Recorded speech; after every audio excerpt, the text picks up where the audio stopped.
Hello everyone, this is Arthur, and before I get into this, I want to say that later on today I will go live on my YouTube channel and speak about this and answer some questions about how I'm processing the information, kind of digesting the information that's come out of Armenia and Artsakh, and even some recommendations and stuff like that. I've intentionally stayed away from posting things and commenting and saying various things because I've wanted to digest the information and maybe even come up with a couple of constructive things that we can do as Armenians, whether that be in Armenia, whether that be in the diaspora, wherever it may be. Like most of you guys, I have this sick feeling in my stomach every time I think about the news that's come out. And I know it's easy, and I know it is maybe even natural for people to try to find blame and say, here's what happened. We have time, I think, to reflect on what happened, what could have been done differently, whose fault it was, if it was anybody's fault, or maybe it was a number of other people's faults. I don't know. I'm not in a position to make those judgments. What I do know is that it seems like that the Armenian military was at its kind of ends with the fighting, with what was going on, always considering and thinking about who the Armenians were fighting. Remember, this was not a fight just with Azerbaijan. We were fighting Pakistani terrorists who would come over, jihadists, Syrian mercenaries and jihadists, Turkish intelligence and soldiers. So the people of Armenia and the Armenian soldiers who were bravely putting their life on the line and fighting against the odds, the technological advancements, the military might, and all of that stuff. Again, we can reflect upon this later. But I want to talk about kind of where we can go with this. Being the father of 3 children that are aged 6, 4, and 2, I regularly reflect on what that means, especially as someone who was born and came to the United States at the age of 11, and then like how I raise my children and what that looks like. It's been a privilege and an honor for me to be in Armenia and serve the Christian community in Armenia the last year and a half. And it's taught me a lot of good stuff. It's also reminded me maybe of some things that I had forgotten. And so here's a couple of recommendations I have. Have children. I really want to call my Armenian friends, whether in Armenia or diaspora, wherever you are. Get married. Have families. Have children. Have 3, 4, 5, 7 kids.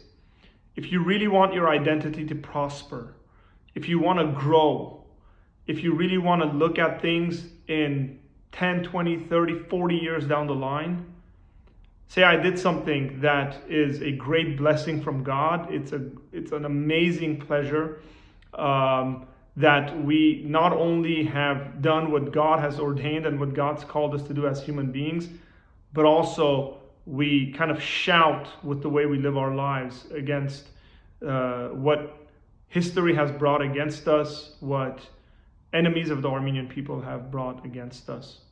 Teach your children how to love their heritage. Teach your children Armenian. Teach your children how to love God well, strong, with passion, to actually follow after God and not just be called Christians by name, to actually be dedicated to God. Give your children Armenian names. I know this might offend some people, but at this point, it doesn't even matter. I really don't care. And because I think identity is very important. And I would much prefer to give my children Armenian names, which I have. And we've thought long and hard and prayed about the names of our children.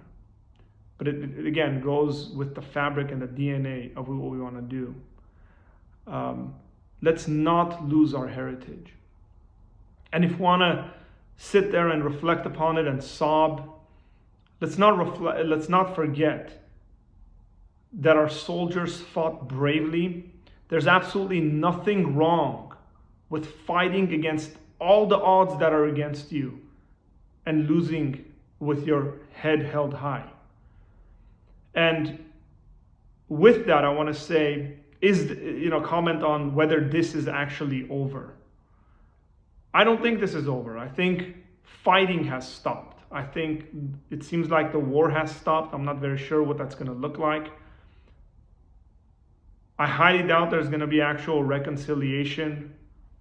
I have a hard time kind of picturing and seeing how these things will work out with Armenians and Azeris living next to each other, passing through each other's territories and lands. Again, not that I'm not like hopeful or mindful or human reconciliation or anything like that. I just have a hard time seeing what that's going to look like, if even that's gonna kind of stay. But as most of us who are very familiar with history, we realize that stories like this don't really ever go away.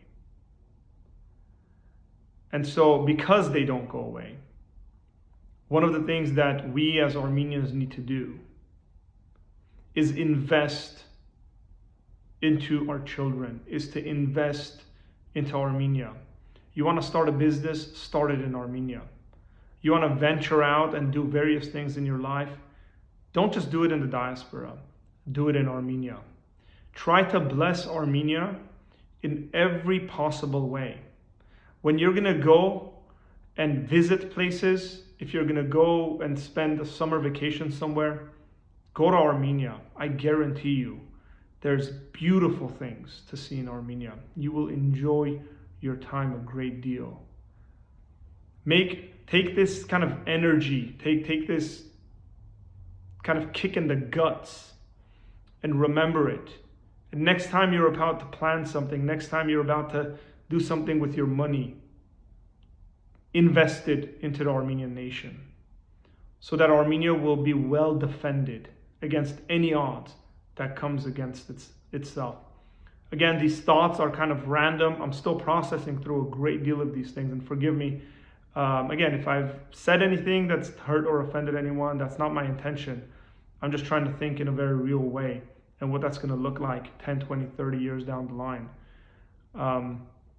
Again, my intention is not to, to go out of my way to offend people, but these are real thoughts I have. These are real things I believe. So I'm still processing through a number of these things, but I think what I've said should really put us in a place where we reflect back upon it, maybe change a little details, some details here and there.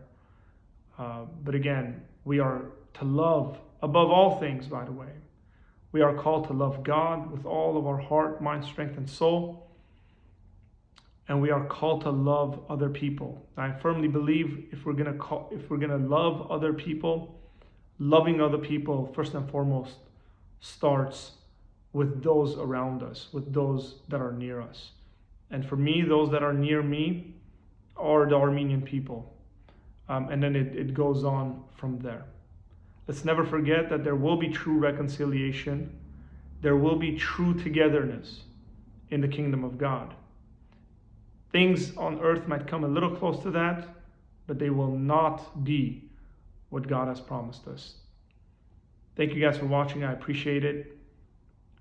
Again, if you want to catch me later on today, probably around 10 p.m., I'll go live on my YouTube channel. That's youtube.com/Apologia Center. The link is in my profile on Instagram. And if you have anything to say, shoot me a message or just join me live when we have those discussions. Take care and God bless you guys.